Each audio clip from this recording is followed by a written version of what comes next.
पुढच्या बातमीकडे वळूयात। सैफवरील हल्ला प्रकरणामध्ये आरोपीच्या हाताचे ठसे जुळले नाहीयेत असं सूत्रांनी सांगितलंय। हल्लेखोराचे ठसे आणि नमुने म्हणून घेतलेले ठसे हे वेगवेगळे आहेत असंही आता कळतंय।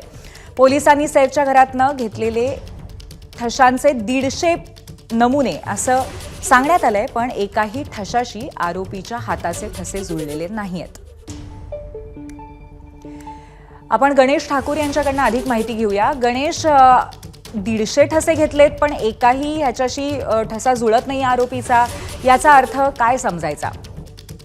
या प्रकरणामध्ये मुंबई पोलिसांचं म्हणणं आहे की फिंगरप्रिंट्स तेव्हाच क्लिअर येतात जेव्हा स्ट्रॉंग फिंगरप्रिंट्स आरोपीचे मिळतात। म्हणजेच कोणती वस्तू जर काही वेळासाठी होल्ड केली तेव्हाच ते स्ट्रॉंग फिंगरप्रिंट्स मिळू शकतात आणि ते मॅच होतात।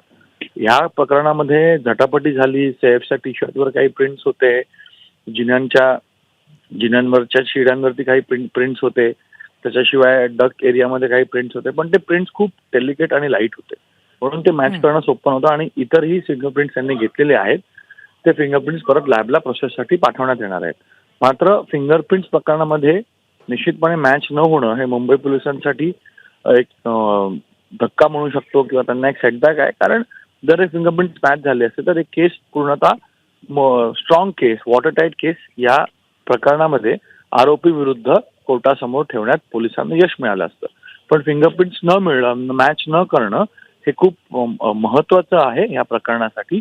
आणि यामुळे मुंबई पोलीस आता इतर एव्हिडन्सच्या आधारे कोर्टात पुढे कारवाई किंवा कोर्टामध्ये प्रोसिडिंग्स चालवण्याचा प्रयत्न करणार आहेत।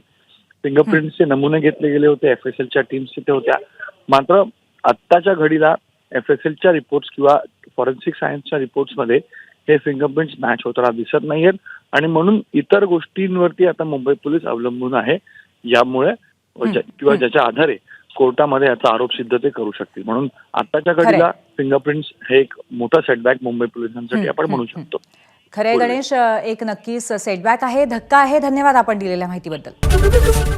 एबीपी माझा, उघडा डोळे बघा नीट।